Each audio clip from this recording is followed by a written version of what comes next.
Yo yo yo, c'est tout foot, j'espère que vous allez bien. Aujourd'hui, rien à foutre, épisode numéro 19 de la saison, on est le 7 février 2022, on est lundi. Je commence cette émission en vous disant qu'on n'est que deux. Aujourd'hui, il y a Lucami et moi, on est là comme d'habitude, j'espère que tu vas bien Lucami. Ça va super, j'espère que vous dans le chat ça va aussi parfaitement. Toujours hypé pour parler foot évidemment, donc toujours au rendez-vous. Nickel. Alors, je vais présenter le sommaire d'aujourd'hui. On a 3 matchs dont on va parler. On va pas parler de sujets très très précis étant donné que on n'est que deux et on ne pourrait pas entendre les avis de tout le monde. Mais du coup, on va débriefer des matchs en détente. Dans un premier temps, la finale de Coupe d'Afrique entre le Sénégal et l'Égypte. Une finale remportée par le Sénégal. Premier titre de l'histoire de la nation en football. Donc, on va revenir sur ce match-là. On va aussi revenir sur le match entre le Barça et l'Atlético. Un très très grand Barça, honnêtement, ça fait très longtemps que j'avais pas vu ça, donc on va pouvoir en parler aussi avec Camille. On parlera du derby de Milan entre Milan et l'Inter, où Giroud a été exceptionnel, donc on reviendra sur ce match aussi. Et enfin, en fin d'émission, on vous présentera chacun, Camille et moi, un top et un flop par match. Donc on aura en total 8 joueurs si je compte bien. Non, je compte pas bien. 12 joueurs, peut-être ce sera les mêmes joueurs, mais en tout cas 12, enfin bref, vous m'avez compris. Yo le foot français, yo Raoui, j'espère que vous allez bien. Et voilà, j'espère que vous êtes hypés pour cette émission. Et on va commencer sans plus tarder. N'oubliez pas aussi que cette émission est organisée visuellement par foreground.ini, donc Gaspard. Il y a le Insta ici. Voilà, n'hésitez pas à aller vous abonner. Parce que c'est un projet d'audiovisuel très très cool et puis c'est lui qui fait tous les visuels, qui change de scène à chaque fois, enfin bref c'est un travail monstre, donc merci à Gaspard qui m'entend d'ailleurs et allez vous abonner à son compte, voilà. MDR le petit bande de bâtards, on est que deux sur la vidéo. C'est vraiment ça, hein. Mais bon on est là, c'est la première fois qu'on va faire un rien à foutre à deux, d'habitude on était soit 3 soit 4, donc on va voir comment on fait. Je pense que le RAF va être peut-être plus court. Mais voilà, c'est un petit raf de détente de lundi, et puis on se retrouvera peut-être vendredi. S'il y a raf vendredi, ça sera sans moi, parce que je serai pas là, mais peut-être qu'on pourrait faire hypothétiquement un raf avec Lucami, LSDF et Louis qui pourraient être là tous les trois. Donc on verra comment ça se passera. En tout cas, aujourd'hui on est deux, Lucami et moi. Je propose qu'on commence directement avec le match entre le Sénégal et l'Égypte, cette finale de CAN. Lucami, j'espère que tu as aimé ce match. Aimer, j'irai pas jusque-là, mais disons qu'en tout cas, je félicite le Sénégal pour son premier titre. C'est vraiment super pour cette génération qui arrivait peut-être sur leur dernière CAN au top niveau. Je pense au Koulibaly, au Mané, etc. Même si t'as quand même une jeune génération qui va arriver, on a l'impression, avec beaucoup de jeunes. Ça fait quand même plaisir pour eux, ce titre-là, sachant qu'ils avaient déjà fait une finale en 2019. Donc c'est une bonne perf. Et sinon, sur le contenu du match, franchement, on a vu une Égypte classique qui a joué son jeu d'aller chercher les grosses nations jusqu'en prolongation et jusqu'au tir au but, puisqu'on a su maintenant qu'ils avaient bien travaillé. Donc c'est un petit peu leur plan, et peut-être que sans ça, ils ne se seraient pas retrouvés en finale. Donc ça fait un petit peu de peine pour Salah, qui quand même s'éclate tous les week-ends avec son club. Et on va voir comment il va revenir, en quel état surtout il va revenir. Ouais, psychologiquement. Ouais, ça c'est assez, sachant qu'il y a la Ligue des Champions qui va arriver derrière, on va voir si ça va pas trop l'affecter. Mais en tout cas, ouais, je suis content pour cette génération qui remporte ce titre. Alors j'ai vu une stat passer, je crois que c'est la première fois dans l'histoire du foot qu'une équipe nationale enchaîne 4 prolongations de suite en tournoi Ouais, majeur. assez incroyable cette performance. Et ils ont failli la gagner, bon ça s'est terminé au tir au but. Et Ça, comme c'est tu pas disais, rien. les séances de tir au but qui étaient bien préparées, c'est-à-dire Gabaski qu'on voyait avec ses petites anti-sèches à chaque fois sur Zizou sa qui prenait montée. toujours l'initiative, qui tirait ses pénaltys vraiment super bien. Enfin, ils avaient tout prévu, quoi. Tu sentais qu'ils étaient préparés. Le seul truc, c'est dommage que Salah soit inscrit comme 5e dans la liste des tireurs. Ah, ça c'est un truc qui tourne pas mal sur les réseaux et ces derniers temps, le leader technique qui tire 5ème pour être un petit peu le sauveur. Ouais, c'est un peu particulier. Je sais pas ce que t'en penses, toi. Moi, je partirais du principe que tu les fais tirer dans l'ordre, le meilleur en premier, le deuxième meilleur en deuxième, et cetera. C'est là où tu prends le moins de risques. Ouais, surtout que Après, le premier est super important. on a toujours cette volonté de, le cinquième, c'est celui qui va déterminer qui gagne, donc il va être tiré par la star. Par exemple, Cristiano qui tirait souvent les cinquièmes tirs au but, j'ai le souvenir contre l'Atlético, où Ouais, bah, carrément. là, ça a été le cas avec Mané. Mais je pense que, ou alors un penalty très important, c'est le quatrième, souvent. Ouais, mais là, tu vois, ça là, il tire même pas, donc c'est hyper triste pour lui. Ouais, Enfin, dans parce qu'il sa y en tête, a il même doit pas être de vraiment cinquième. dévasté, quoi. Il peut pas se permettre. Je pense que le leader technique, peu importe, hein, le leader technique doit toujours tirer dans les 2 premiers, je pense. C'est quand Ouais, même c'est hyper vrai. important. Surtout que le premier, il conditionne quasiment tout. Là, tu vois, par exemple, côté sénégalais, même que Mané tire quatrième, je trouve que c'est assez non, cinquième. Que Mané tire cinquième, c'est choquant parce qu'il aurait pu ne pas le faire, étant donné que Bounassa rate. Tu vois, ça joue à pas grand-chose. En plus, c'est que des défenseurs qui tirent, à part Bemba Dieng, qui le tire super bien au passage. Mais sinon, ouais, c'est particulier ce truc-là en ce moment. Non, parce que justement, le premier a moins de pression que le cinquième. Je suis pas sûr de Tu trouves? ça. C'est Ah, Raoui c'est qui une. dit ça. Ouais, ok. Raoui qui dit ça Sovraoui? dans le chat. En Ouais. fait, ça dépend le contexte de la séance de tir au but. Ça dépend de qui a raté avant. Mais je considère que enfin, tu prends beaucoup moins de risques en faisant tirer les meilleurs au début. Parce que tu limites les chances qu'il y ait des ratés et que du coup, tu te retrouves avec des pénaux décisifs en quatrième et cinquième C'est place. ça, et en plus, Mané, psychologiquement, il était assez affecté sur la rencontre, étant donné qu'il en avait déjà raté un au début du match. Donc, le tirer en premier pour lui, je trouve que c'est normal, entre guillemets, qu'il ait attendu. Mais, ouais, non, les attaquants doivent tirer, je pense. Enfin, les meilleurs tireurs doivent le faire. C'est un peu comme, tu sais, je sais pas si tu te rappelles, avec le Portugal, Cristiano Ronaldo qui va voir Moutinho et qui lui dit tire-le. Et Moutinho qui est en mode non, je le sens pas, je le sens pas de le tirer. Et Cristiano qui dit si, si, tu sais les tirer, vas-y, fonce. Et finalement, il le tire super bien. Donc, il y a aussi cette qualité technique et ce leadership que certains ont. Et on sait que l'ordre varie. C'est assez bizarre, de toute façon, les pénaux. C'est toujours un truc assez particulier à voir. Surtout une finale, en plus, on n'imagine même pas la pression qu'ont les joueurs, hein. C'est clair. Par contre, Mané, il y allait sans pression la deuxième fois, hein. Il avait. Ah, En il fait, envoie une mine. ce que je Enfin, kiffe de ce joueur, pour parler un peu du match, à part parler de la séance de tir au but, c'est sa capacité à. Enfin, c'est sa force mentale. Le mec ne sombre jamais. Là, il rate son tir au but à la 5e minute. Une seconde après, il demande l'encouragement du public. ouais, Il ouais. regarde pas ses pieds en mode putain, je l'ai raté. Ah merde, c'est grave. Comment on va faire maintenant? On aurait pu gagner un 0. Non, zéro stress. Je passe à la suite. Aidez-moi le public et c'est parti, tu vois. Et il a été excellent tout le match. Et justement, lui, 2019, je sais pas si tu te rappelles, Mané était un petit peu plus affecté parce qu'il avait raté 2 pénaux, un contre l'Ouganda et l'autre un petit peu en huitième également. Et oui, là, Mané était un peu plus, tu sais, ouais, il avait moins ce leadership. Là, c'est vrai que tout de suite, il rate son péno, voilà, il demande au public de se lever, de repartir. Et c'est assez. Si on parle un petit peu du contenu du match, euh, j'ai trouvé que les Sénégalais ont quand même plutôt bien joué. Et que par contre, sur la compo, tu vois, par exemple, moi, je n'ai pas trop compris pourquoi ils ont mis Diédhiou en 9, qui j'ai trouvé n'a jamais vraiment apporté quelque chose dans l'équipe. Ils ont vraiment voulu toujours se calquer sur ce 4-3-3.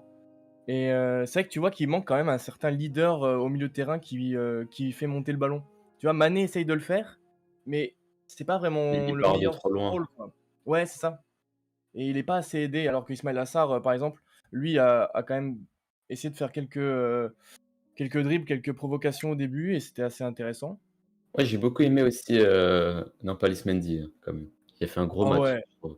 vraiment, vraiment, vraiment. Mais je trouve que ce trio de milieu de terrain, tu sais, t'as l'impression qu'il manque un 10 quand même dans cette équipe. Mais en fait, je sais pas si t'arrivais à écouter, mais pendant les mi-temps de prolongation ou juste avant les prolongations, t'as les caméras qui s'approchent des équipes et du coup, bah, les Sénégalais parlaient français, du coup, tu pouvais entendre ce qu'ils Ouais, disaient. Et t'as exact. Abdou Diallo qui vient voir Mané et qui lui dit reste pas sur l'aile, tu pourras jamais marquer en étant collé à la ligne de touche. Ouais. J'ai entendu ça et c'est véridique, en fait et Mané dans l'axe, Mais c'est qu'on le veuille ou non, est beaucoup plus dangereux et surtout quand tu vois le taf que faisait à gauche, 6, le latéral gauche, ouais. tu pouvais lui laisser toute l'aile tout seul, hein et tu mettais Mané dans l'axe C'est de et je manière trouve que naturelle qu'il Mané se a mis mettait sur le côté. ouais, mais il l'a trop fait. Ouais, je sais. Au début, quand même, je le trouvais assez axial, honnêtement. Mais c'est vrai qu'au bout d'un moment, il s'est vraiment remis sur le côté et en fait, il prenait que des longs ballons, que ce soit Ismaïla Sarr ou lui, à chaque fois, ça passait dans le dos. Ça a essayé d'élargir, quoi. Mais ouais, c'est vrai que bah, après, tu sais, il a toujours joué comme ça et donc c'est pour ça que vraiment, il lui manquait un numéro 10 capable de porter le ballon avec lui à côté. Et même quand tu vois la rentrée de certains joueurs, par exemple, Bamba Dieng, c'est très intéressant son entrée. Vraiment, il est jeune et il a fait quoi, deux, deux belles actions cadrées, et je crois qu'il a 4 tirs dans le match, quelque chose comme ça. Une frappe de loin, voilà, une frappe de loin. Euh, Ah, elle a failli et, rentrer celle-là, et, hein. et une tête, avec deux beaux arrêts de Gabalski. Mais sinon, ouais, je trouve il manque un meneur de jeu dans cette équipe. À la limite, pourquoi pas mettre Mané en faux neuf, tu sais, et mettre Bemba Dieng ou un autre, parce qu'ils ont tellement de talent que ils pourraient se priver d'un numéro 9, quoi. C'est clair. Pour ce qui en est de la compo de l'Égypte, moi, Ouais, bah, en vrai, c'est une compo plutôt classique, hein, par rapport à ce qu'on voit d'habitude. Évidemment, l'Égypte peut pas tellement innover, ils ont un effectif beaucoup moins exceptionnel que c'est bon.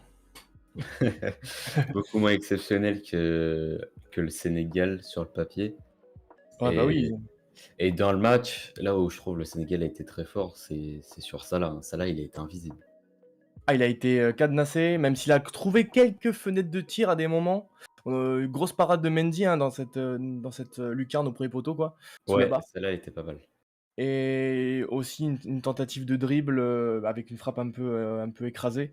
Mais sinon, ouais, il a été invisible, vraiment. En fait, la deuxième partie du match, on a vraiment l'impression que l'Égypte cherchait plus du tout à jouer, ou alors que sur les coups de pied arrêtés, mais ils avaient plus grand-chose, hein. Et ça jouait le temps même à 0-0, même pendant les prolongations, je trouve.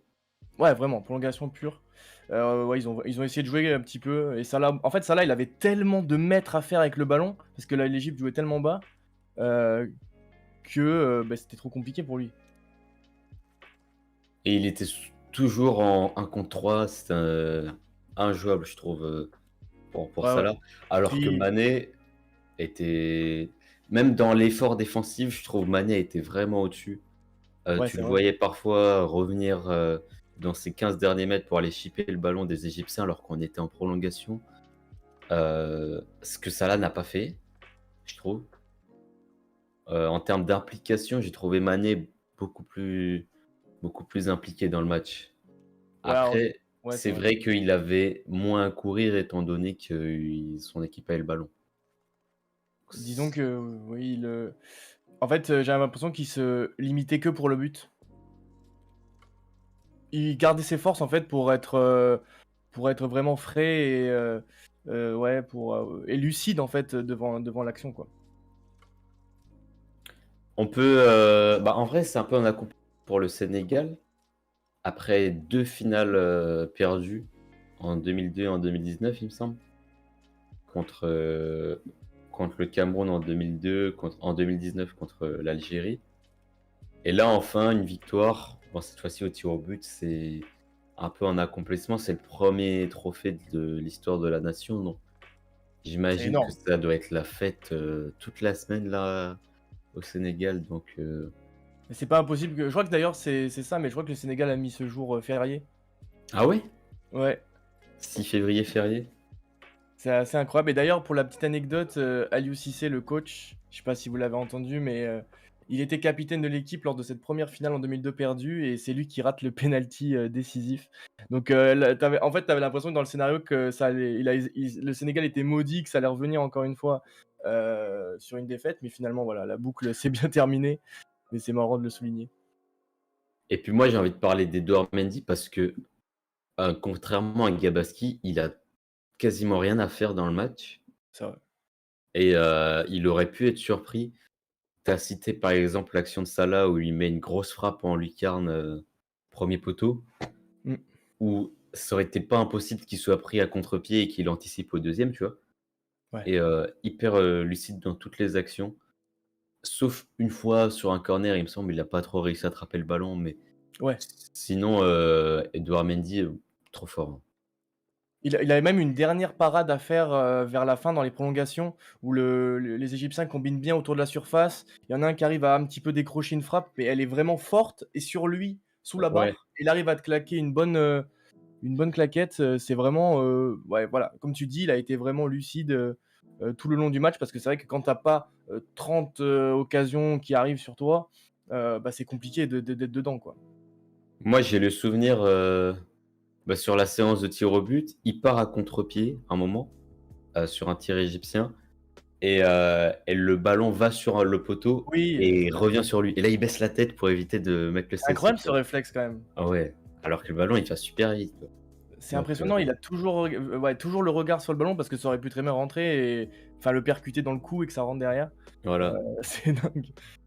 Non, trop, trop fort Edouard Mendy. Bon, il a le titre de meilleur gardien du tournoi. Je sais pas si c'est bien mérité, mais Ouais, c'est compliqué. en tout cas, là, ce qui lui arrive dans sa vie en ce moment, ça va être trop bien. Ligue des Mec, il est champions, coupe d'Afrique. CAN sur 1 an et demi même pas. C'est assez impressionnant.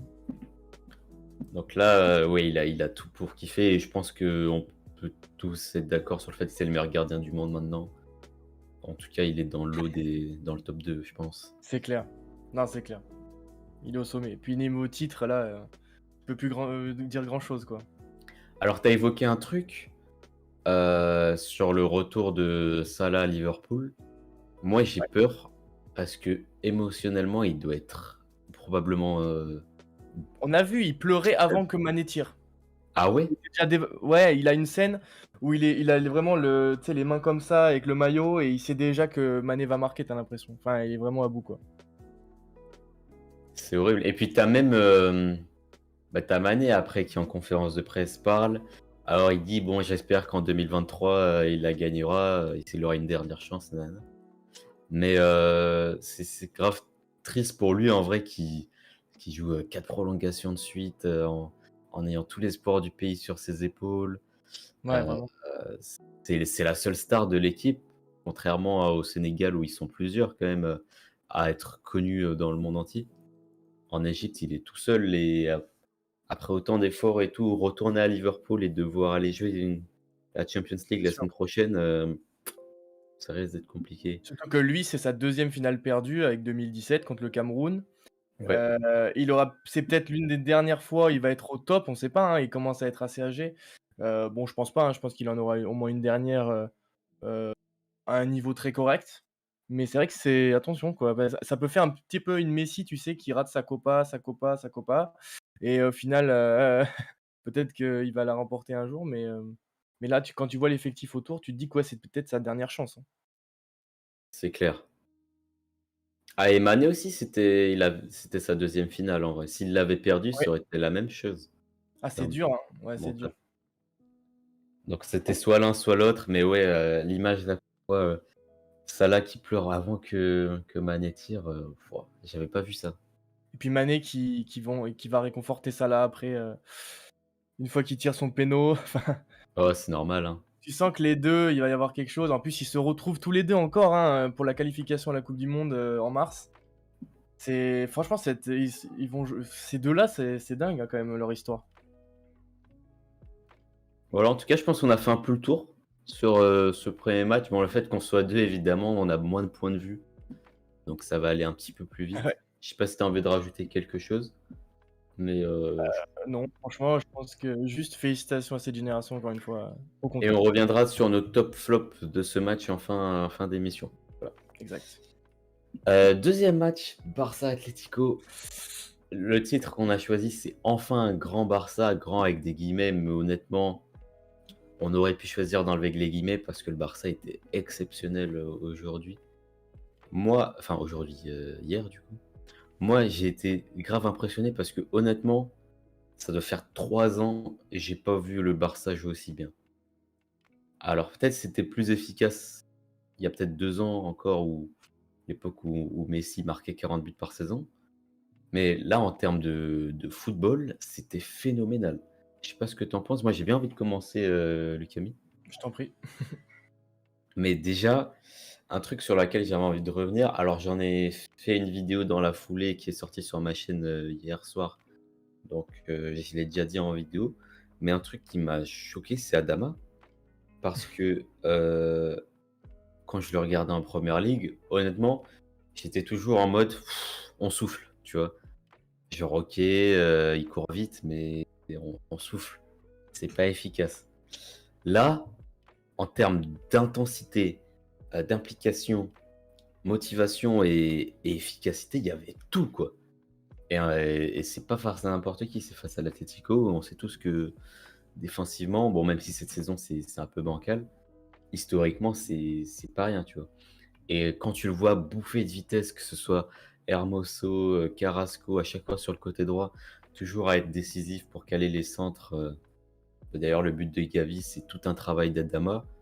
Moi, j'ai été grave impressionné par lui et j'avais aussi envie de citer Ferran Torres parce que beaucoup disent qu'il a raté son match. Moi, honnêtement, je trouve qu'il est réussi parce que si tu Bah regardes oui, sur les 4 buts, il est impliqué. Même il est ultra présent, hein. Le but de Dani Alves, il laisse pas passer le ballon volontairement, mais c'est lui qui fait une différence, même si elle est involontaire. Le but de Araujo, il essaye de faire un ciseau, bon, il touchote un peu le ballon et du coup Araujo met son but. Le but de Gavi, il est au duel juste devant Gavi et puis le but de Jordi Alba, c'est lui qui récupère le ballon, il me semble, juste avant pour Dani Mmh. Alves. Donc sur les 4 buts, il fait partie des 3 joueurs décisifs. Donc même s'il est pas récompensé avec un but, j'ai vu que sur Twitter, ça a pas mal parlé de Ferran, alors que honnêtement, je trouve qu'il réussit son match. Ouais, c'est ça. Et Alves aussi, un très très surprenant. On est tous un peu sceptiques quand on le voit arriver au Barça. On se dit, qu'est-ce que Xavi fait? Il veut le ramener pour le vestiaire, on sait pas trop. Finalement, tu vois contre le Real, il fait une excellente performance alors qu'il a Vini sur lui. Là, franchement, leadership, il est incroyable. En plus, comme tu l'as souligné dans ta vidéo, pour ceux qui l'ont pas vu, Alves, il était moins, on va dire, collé à la ligne, il était plus un peu dans l'axe. Et ça permettait à Dama vraiment d'élargir et tout. C'était super intéressant. Enfin, tactiquement, c'était l'un des matchs les plus aboutis du FC Barcelone aujourd'hui, avec ce trio du milieu de terrain qu'on connaît aussi beaucoup. Moi, de toute façon, du côté d'Atletico, j'ai pas grand-chose à dire. Je le répète semaine après semaine que c'est décevant au possible et que les défenseurs sont de plus en plus mauvais du côté de l'Atletico. Quand tu avais des Godin à l'époque et tout, c'était vraiment autre chose. Aujourd'hui, ils ont toujours cette tactique de jouer la défense, mais ils ont plus autant de certitude. Ils achètent que des joueurs offensifs ces derniers temps. C'est ultra compliqué. S'il n'y a pas Suarez, s'il n'y a pas Carrasco, s'il n'y a pas Correa et Depol, t'enlèves ces 4 joueurs-là et il se passe rien du tout. Oblak se prend tellement de buts cette année, c'est incompréhensible. Donc franchement, la Titico, t'as pas grand-chose à dire. Et c'est pas, on va dire, c'est pas en voyant la performance de la Titico que tu vas te dire que le Barça a été bon, c'est plutôt le Barça qui a été vraiment, vraiment supérieur. Et ouais, les entrées, enfin les nouveaux joueurs ont vraiment fait du bien. Et quand tu parles d'Adama Traoré, tu sens aussi qu'il y a le fait qu'il vient d'arriver, quoi. Donc il a envie de prouver tout de suite. Mais il avait fait une excellente saison il y a 2 ans, où il marquait quand même pas mal.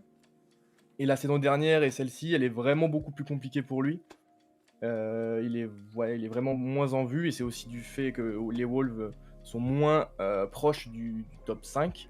Et je crois que c'est la pire attaque de Première Ligue, Wolverhampton, il me semble. Ouais, là, c'est très compliqué, hein. Vraiment, Une c'est des très me compliqué. top je crois peut-être top 3 des meilleures défenses, il me semble, mais pire attaque. Ouais, ouais, c'est pas. Bah, c'est pas étonnant, hein, quand tu le vois plus trop sur le feu des projecteurs, tu te doutes que voilà, il marque plus beaucoup. Mais dans le jeu, il est très fort, et en plus, ça fait. Enfin, tu sais, c'est un joueur qui manquait un peu au Barça, de la puissance, quoi, vraiment de la puissance pure. Au lieu d'avoir de la qualité technique, je veux dire, lui, il a vraiment de la puissance. Et en plus, il est excellent en termes de passes, et puis il est pas con, quoi, hein. Il sait également jouer au foot, c'est pas juste un joueur rapide.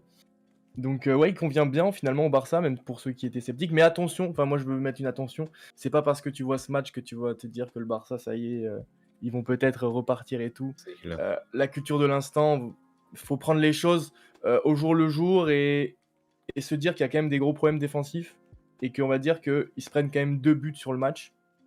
Donc, tu sais, avec pas grand-chose, ils arrivent à se prendre des buts quand même. Donc, et puis ils ont eu quand même, on va pas te mentir, une très grosse efficacité, le Barça. Et le foot français qui répond à ce que je disais tout à l'heure, faut pas écouter Twitter. Bon, Bon, c'est ça, vrai c'est que pas analyse, hein, bien sûr. on ne retrouve pas toujours des génies. Ça serait cool qu'on revienne sur les 6 dernières confrontations Mmh. entre le Barça et l'Atlético, parce qu'en fait, il faut savoir que c'est la première fois depuis 2019 que le Barça bat l'Atlético Madrid.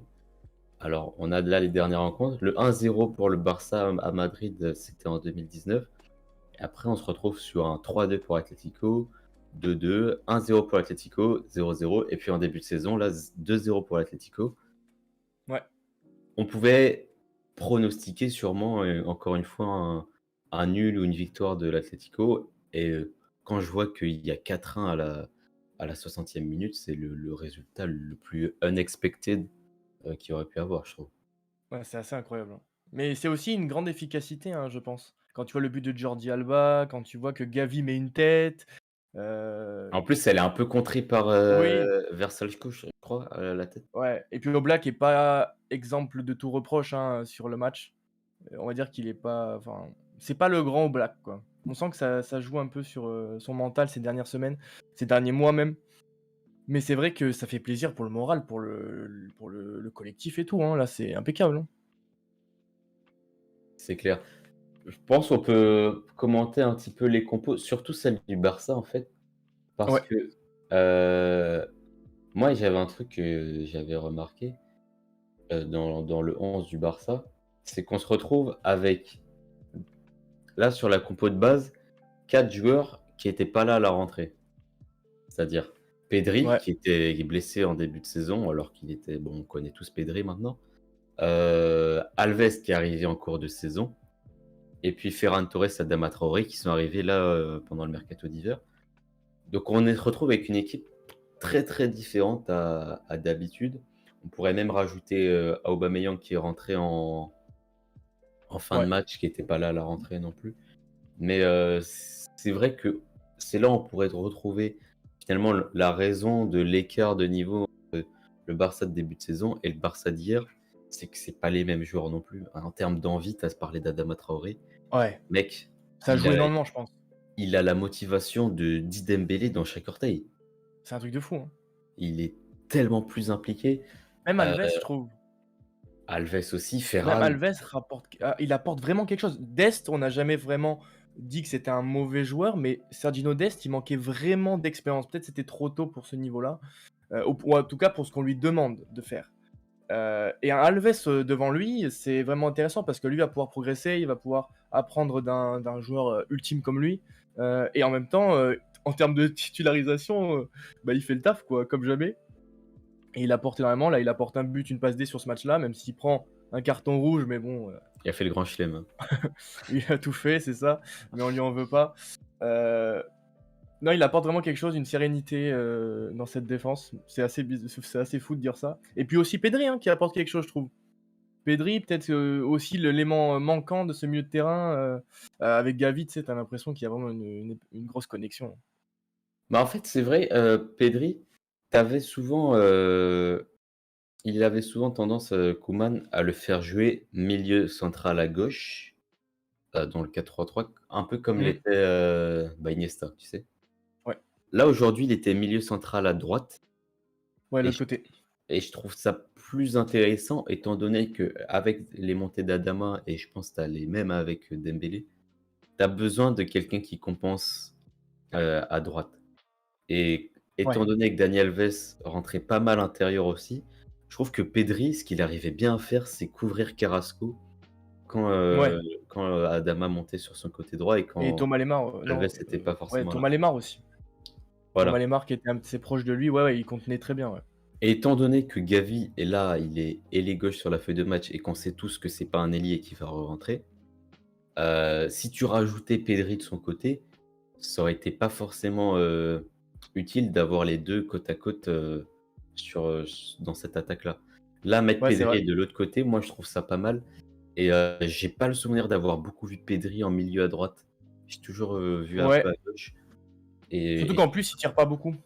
ouais, Étant donné qu'il tire pas beaucoup, il est beaucoup plus à l'aise sur ce côté-là, puisqu'il peut vraiment envoyer des grosses profondeurs sur Adama avec son bon pied.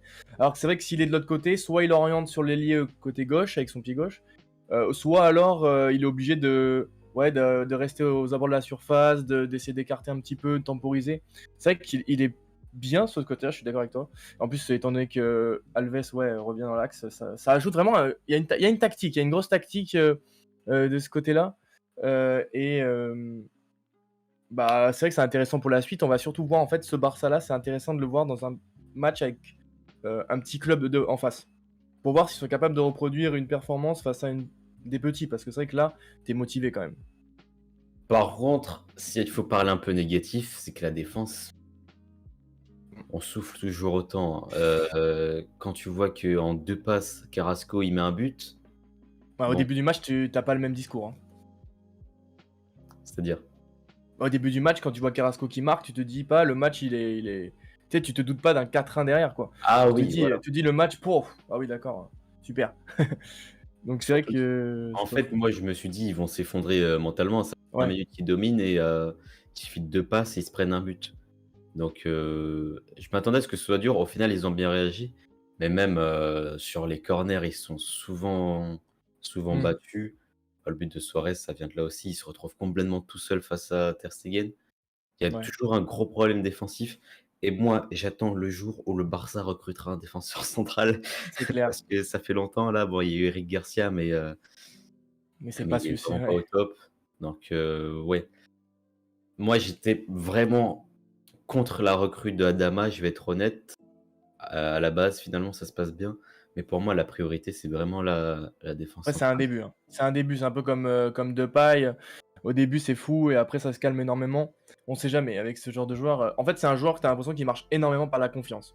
Ouais. Si ça va moins bien, après, ça peut être un petit peu compliqué, donc à voir. Mais en tout cas, sur cette défense, je pense que Araujo, on peut lui faire confiance, tu vois, pour la suite. C'est vrai que c'est plutôt que du côté de Piqué où on va devoir vraiment changer ça très vite.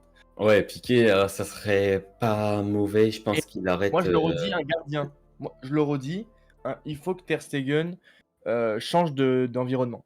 J'avais déjà Gabaski eu ce débat. Ah, mais c'est Gabaski au sûr que Barça. un gardien aussi décisif que lui, bon, c'est pas mal. Non, Mais je mais pense qu'il va se faire recruter par un grand club, Gabaski, là, après sa canne. tu penses que, ouais, peut-être qu'il peut venir en Europe, hein, et dans un bon championnat, hein. Après, on peut aussi imaginer que ça fasse une fois où ça réussit jamais, mais Ouais, ah, puis surtout qu'il a 33 ans, je crois, donc c'est un peu compliqué. après, pour un Mais gardien, tu es moins limité par l'âge. c'est vrai. Bon, il peut se faire un petit challenge, ouais, pour fin Moi, de j'y carrière, pourquoi pas. tente. Mm. Cas, voilà, je pense qu'on a fait un peu le tour. On reviendra sur nos tops et nos flops en fin d'émission pour ce match-là aussi.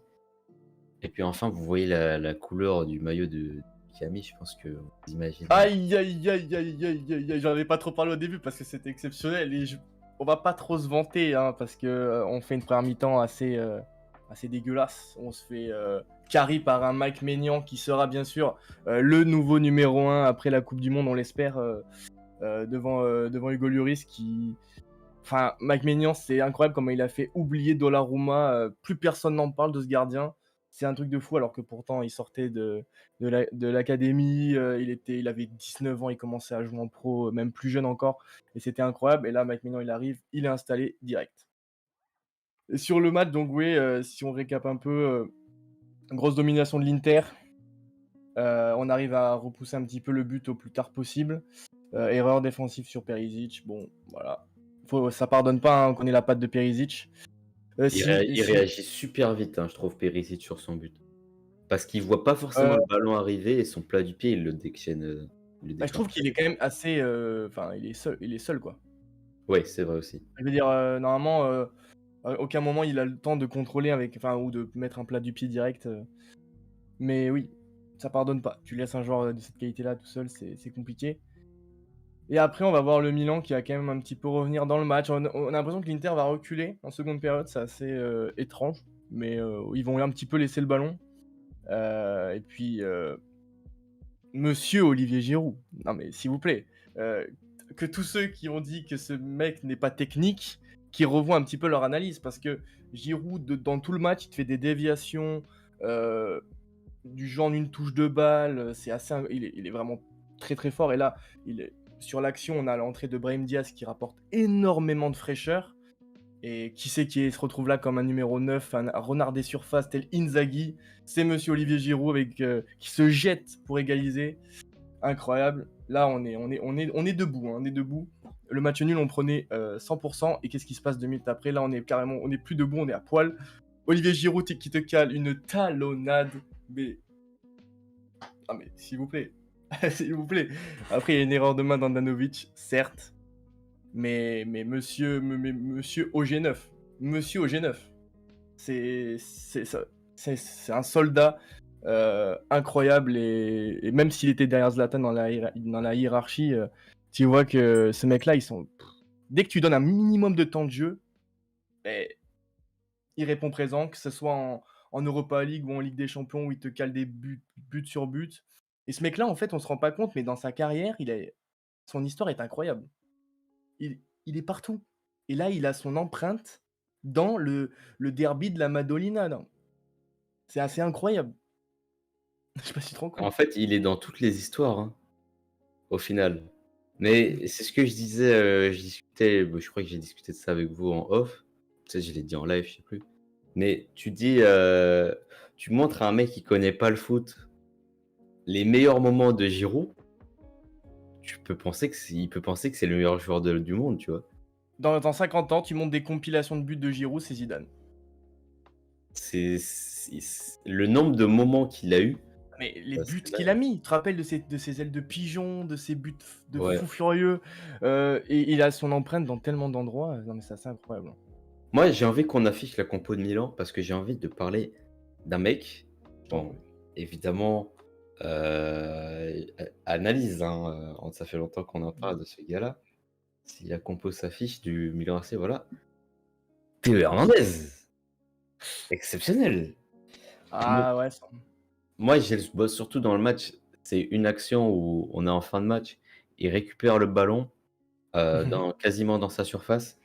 Il dribble 3 joueurs interistes. Il remonte jusqu'au milieu de terrain en vitesse. Et il arrive à sortir une passe en retrait. Je crois que c'est pour Tonali peut-être. Et il subit une faute. Trop fort. Ouais. Après, il fait pas un excellent match, on va dire. Mais il est tellement régulier, tellement puissant. C'est assez incroyable pour ceux qui le regardent tous les week-ends. Ce joueur-là, il a aussi un caractère. Il déteste la défaite, quoi. Et ça pousse l'équipe toujours à aller au plus haut. Et quand à ce côté gauche, Leao, Théo Hernandez, ça part à 2000 à l'heure. C'est assez fou. Et là, sur le match, il nous sauve parce qu'il y a une contre-attaque à jouer. Et si t'as pas la lucidité pour faire faute, un petit peu comme Valverde qui offre le titre au Real en coupe, on s'en souvient. Là, Hernandez, il vient mettre un petit coup pour casser la contre-attaque, qui aurait pu faire un 2-2. Et donc voilà, les 3 points, peut-être grâce à lui. Pour ce qui en est de l'Inter, la compo, on était sur le même en schéma à 3 défenseurs classiques chez eux maintenant. Je sais pas ce que tu en penses. Après, c'est très de la compo interiste. Après, c'est très très classique chez eux. Bah, Dumfries, hein. C'est vrai qu'on a d'habitude de voir Darmian. Dumfries, c'est exceptionnel ce joueur. Et là, ils vont recruter les 2 meilleurs pistons du dernier Euro. Dumfries et Gosens. Ils ont pris Gosens là en libre. Ah ouais? Oh le coup. Parce qu'il y avait un sacré duel entre Hernandez et Dumfries sur la rencontre. Hein. Et c'est aussi pour ça, je pense qu'Hernandez vrille un petit peu à la fin. Dumfries, il a mangé à un moment donné Hernandez sur un centre au tout début du match. Il passe au-dessus d'Hernandez, il le prend dans les airs.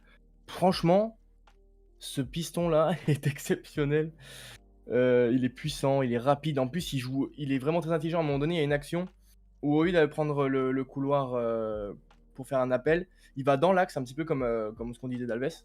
Et il fait un appel dans la surface. Et t'as Barella qui le voit, ou je crois que c'est Lautaro peut-être, qui glisse le ballon, et il a une occasion de fou furieux, vraiment au point de pénalty. Et c'est Maignan qui sort un arrêt, encore une fois, exceptionnel. Mais ouais, c'est incroyable ce piston. Mais ouais, là avec Gosens, ils vont être Gucci. Hein. Mais c'est vrai que c'est latéraux qui quittent un peu leur ligne. À la Guardiola, hein. C'est tellement efficace. Alors, il y a Rawi qui te demande, Lucami, une opinion sur Hakan Çalhanoğlu Eh en tant ben, que Canet. c'est le karma. Pour ceux qui ont vu le match aller où ce mec-là ose tirer penalty et ose faire comme ça, s'il vous plaît, ce mec-là est totalement frauduleux, il est nul à chier. Et juste après, on sait pas pourquoi, mais il fait un euro dégueulasse. Est-ce lié? Peut-être. Bref, ce joueur a décidé de faire ouais, de nous mettre un couteau dans le dos. Bah écoute, là t'es bien à l'Inter. C'est un club qui te correspond bien à ta mentalité. Donc voilà, moi j'ai rien à dire sur lui. Ça crache un petit peu sur Super, l'Inter. super. Ouais, bravo. En plus, regarde-moi ça. Non, mais c'est. Putain, il y a toute la haine là dans ton regard, En mec. plus, il me regarde. T'es moi quand il me regarde. Ça va partir en octogone. Bref. Bagarre, la bagarre. T'as vu? Ah ouais, la régie, ils ont fait trembler Rakan. Bon, Il tremble. il tremble. Il tremble. Bon, en vrai, il est bon, hein, ce bâtard, cette saison. Bon, je propose qu'on passe à nos top et flop des 3 matchs. Lucami, tu vas commencer Oh.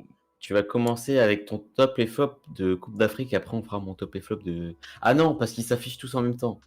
Ah bon, bah. Du coup, Parce bah, qu'il y a, tu il y a fais tes top et aussi. flop Vas-y. et on discute et après Je on vois fait nos comment top ça et flop. va et j'argumente. Vas-y. Alors, les top et flop de Lucami, let's go! On commence par la CAN. Donc, pour moi, on avait trois possibilités.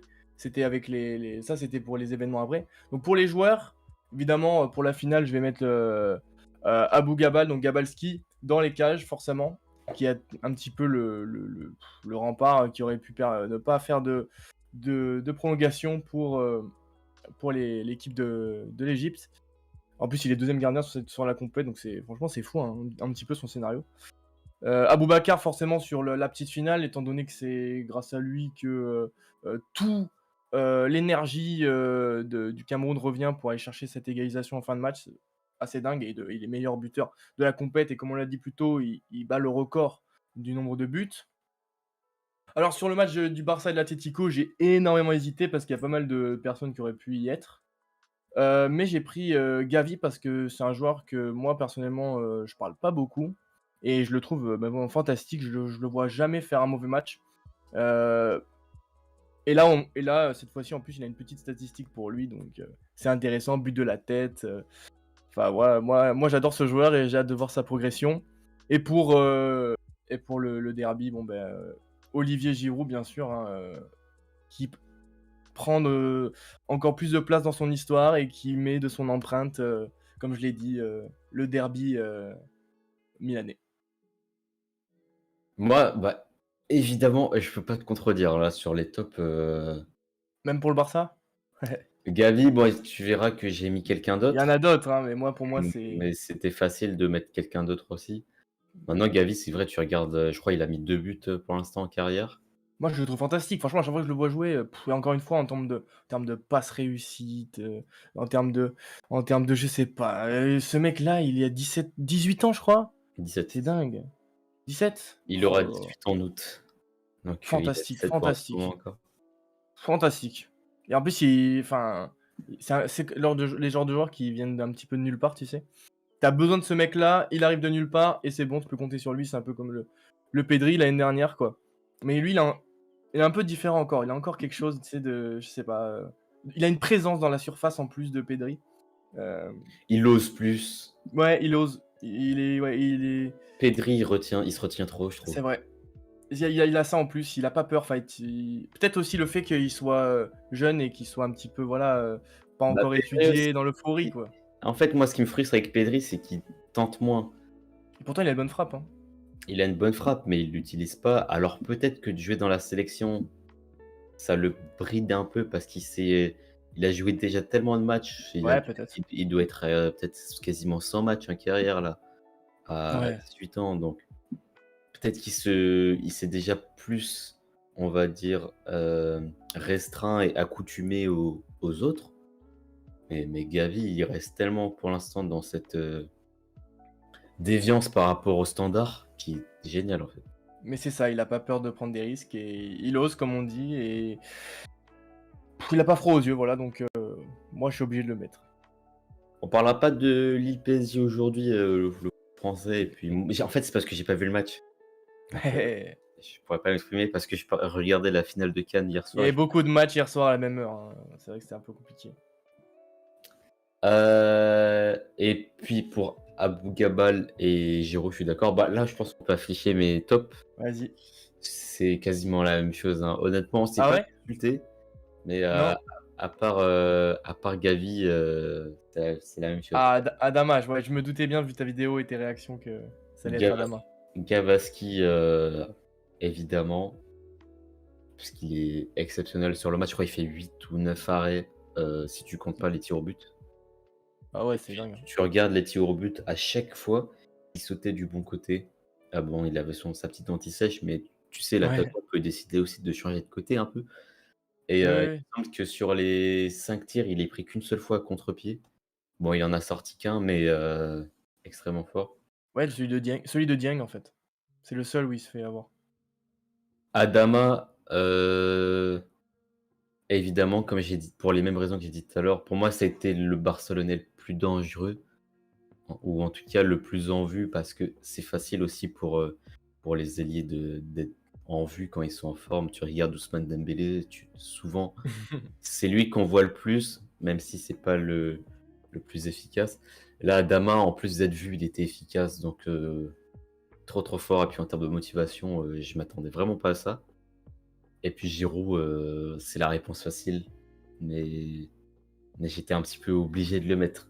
Maintenant, je pense pour les flops, on doit avoir quelques déviances, Lucas. Ah ouais, les flops. Parce que c'est plus difficile à choisir un flop. Là, on a pris des tops Moi, très. vous allez voir, j'ai taillé sur souvent un post similaire. Moi, j'ai tapé sur un post qui fait mal et c'est vrai que ça peut être un peu facile pour certains, mais je trouvais qu'ils ont vraiment été vraiment en dessous pour la plupart. Donc, en premier, donc c'est le seul qui n'est pas gardien du coup. Boulaïdia, parce que je comprends pas du tout son entrée sur la finale. Il rentre et on le voit absolument pas.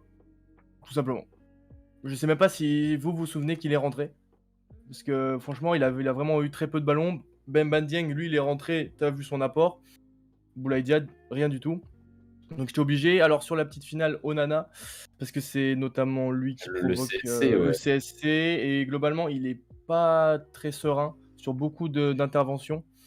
Donc pour moi, il coûte un petit peu aussi le fait qu'ils prennent 3-0 dès le début, comme ça, c'est un petit peu dur. Et normalement, à 3-0, c'est plié, hein. Le fait que le Burkina Faso perde un petit peu je sais pas, manque d'expérience ou se relâche, je sais pas, fait que ils se font rejoindre, mais sinon, normalement, c'est plié. Au Black sur le match, donc pour moi, en fait, j'ai pas vraiment trouvé de Madrilène plus mauvais que lui, même s'il y avait pourquoi pas Hermoso en balance, en fait. J'avais les deux en balance.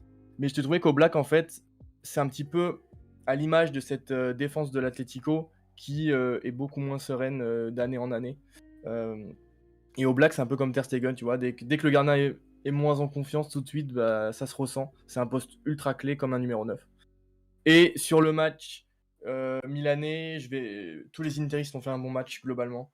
Donc j'étais obligé de mettre Andanovic parce que c'est à cause de lui qu'ils perdent les 3 points, tout simplement sur la faute de main de Giroud.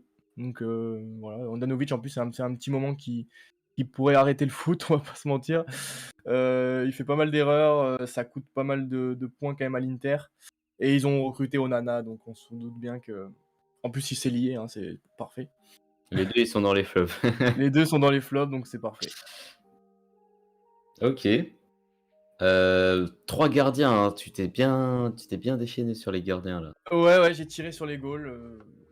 Bon, après, c'est vrai que j'ai pas trouvé d'autres joueurs. Comme je t'ai dit, il y a peut-être Hermoso qui aurait pu être en balance avec Oblak. Sinon, côté derby, pas vraiment de joueurs en tête plus que ça. Et ouais, sur la CAN, Boulaïdia, voilà.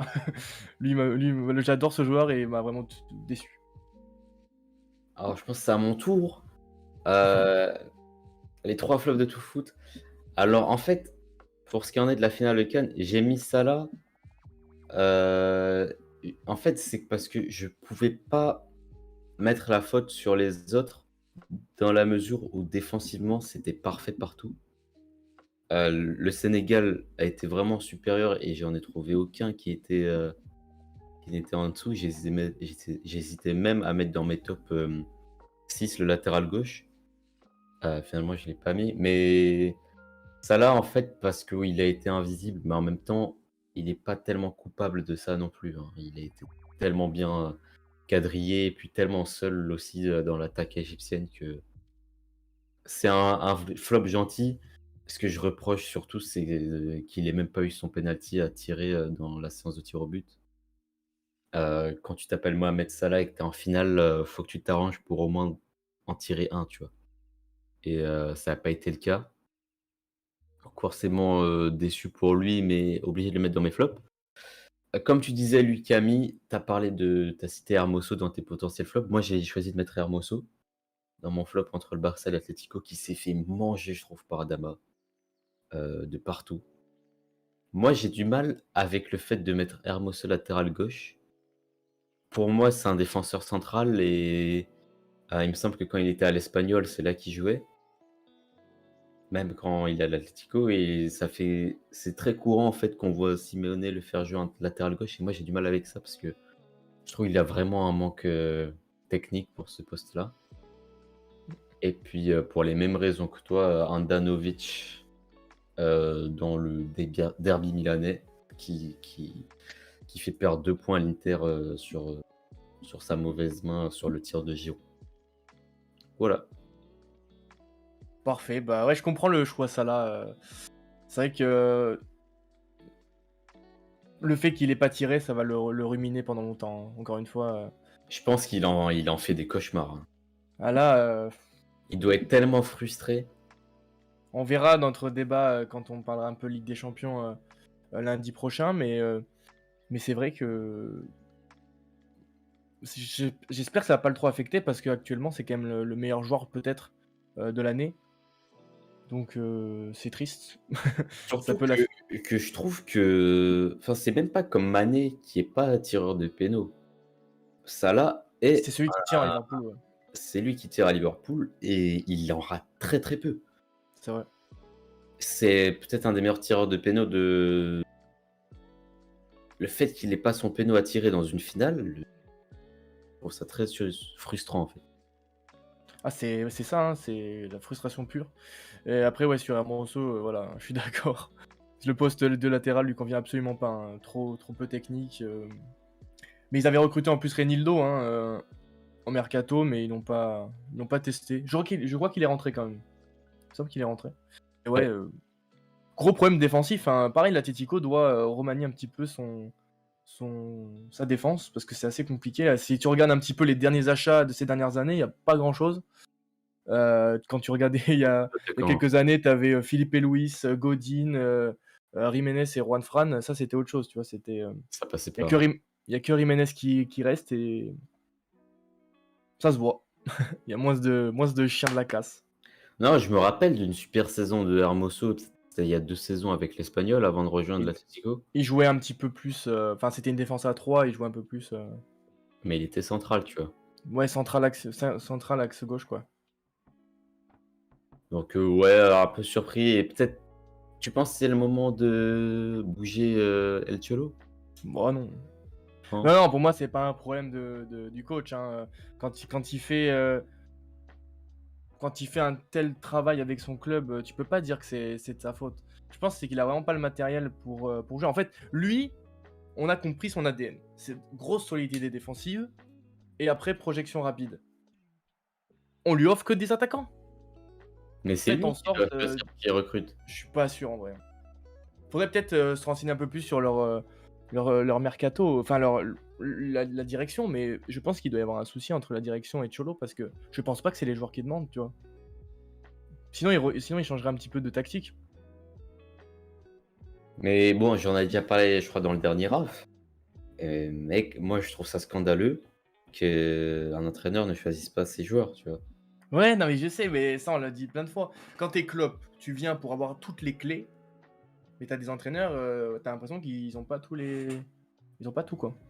Moi, ça m'étonnerait que Simeone choisisse pas. Quand tu vois le nombre d'années, ça doit faire 12 ans qu'il est là, quasiment. Ouais, Euh, c'est énorme. je pense que il me semble que c'est l'entraîneur qui est à son poste depuis le plus longtemps, en tout Oui, cas. là, actuellement, ouais. J'imagine que la direction a suffisamment confiance pour lui dire, mec, on te donne tel budget à dépenser sur telle période, tu gères, tu choisis qui tu veux. Le mec, en plus, il vient de gagner le championnat. À mon avis, après autant d'années, autant de réussites, 2 finales de Ligue des Champions, des Europa League, Super Coupe d'Europe, enfin tout son palmarès.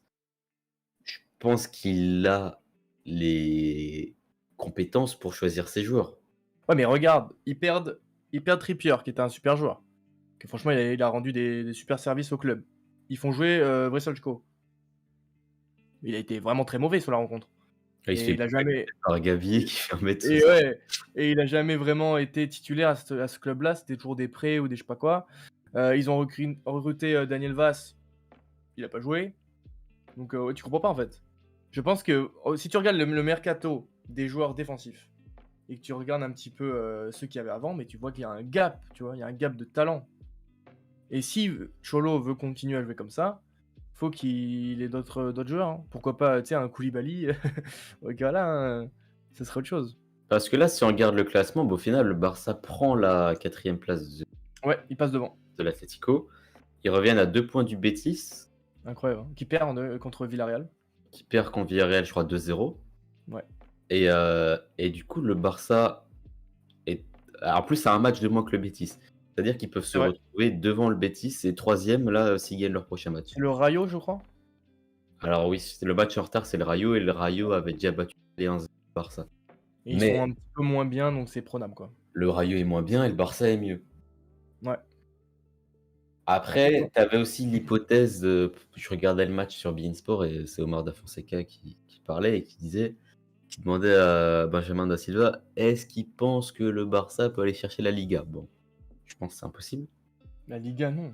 Mais, la place en Champions League, dont Mais on évidemment. doutait tellement il y a de cela quelques semaines, aujourd'hui, elle est quasiment. Enfin, elle est Franchement, ils vont. très, très Ouais. abordable.